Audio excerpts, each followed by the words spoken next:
Now, authorities in South Africa are involved in a weeks-long standoff at a disused mine.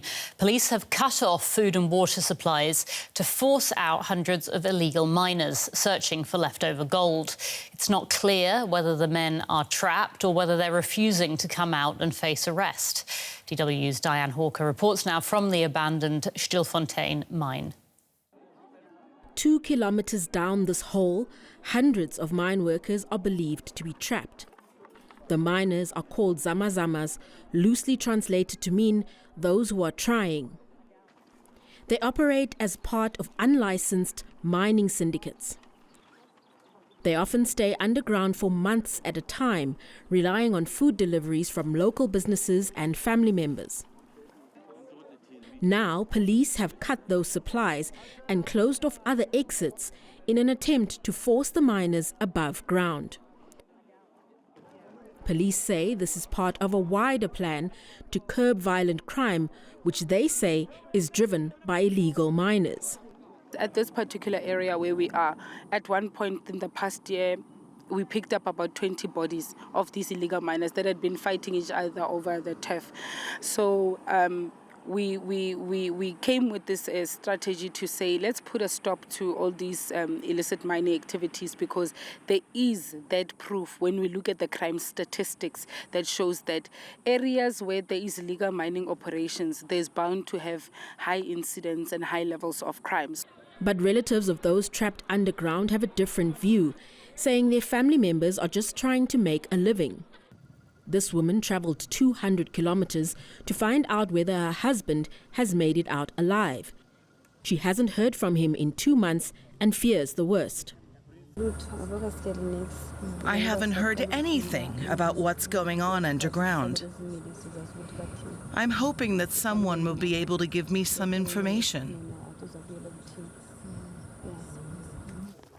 Until Tuesday, community workers and miners had been coordinating a rescue effort. They've been using basic tools, ropes, a pulley, and this metal bar.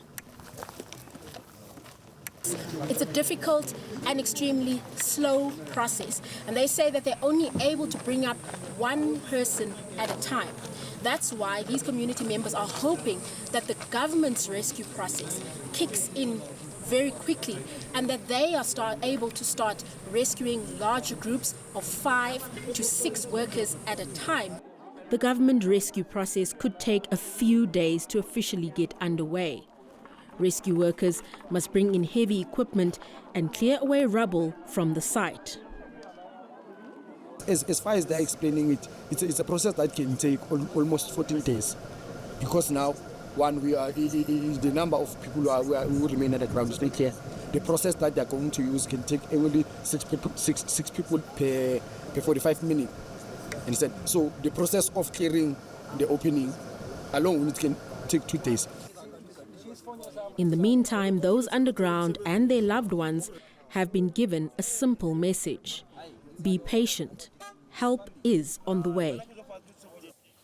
And Dianne Hawker has just returned from the gold mine and is joining us now live from Johannesburg. Good to see you, Dianne. So are these illegal miners actually trapped? Well, Anya, it's a yes and a no, depending on who you actually speak to. From the perspective of the South African police, they believe that the workers are simply avoiding arrest. And they've said that they should come to the surface of their own accord.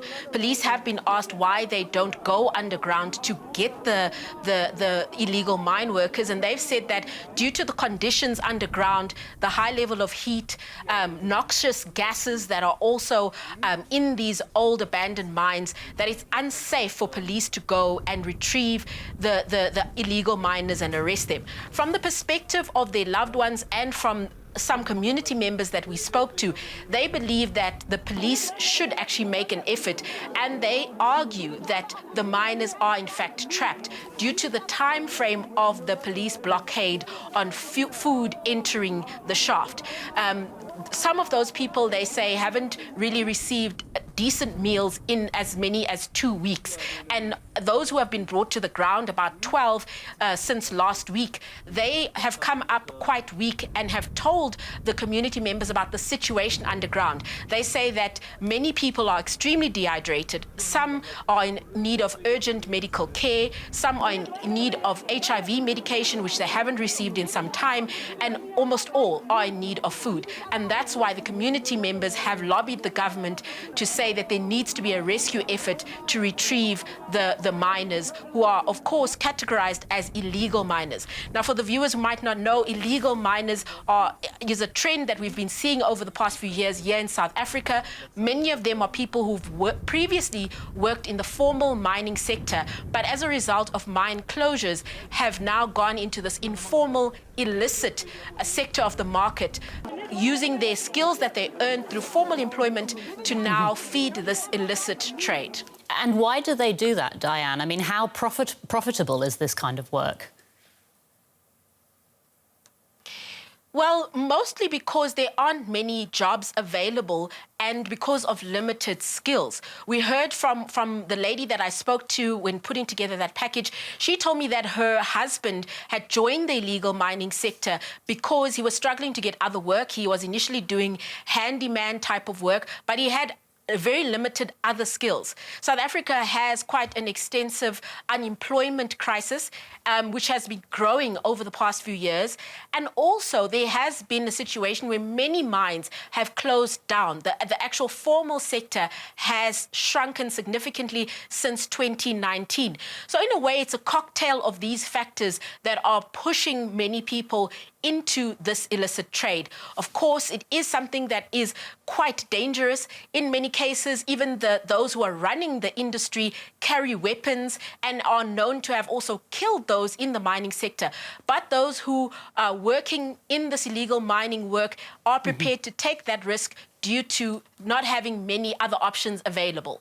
And just briefly, Dianne, do you think that forcing the illegal workers out of this mine could prevent the problem from arising elsewhere?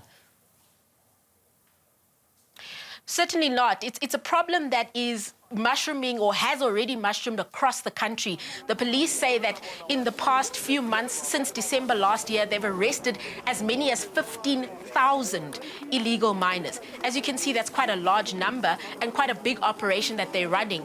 But the circumstances leading to people entering this work are quite complex, and possibly the solution would have to be more complex than simply a police operation, dealing with other issues like the high unemployment level and also social issues around these communities where there are many disused mines. Dianne Hawker reporting from Johannesburg. Dianne, thank you so much for that.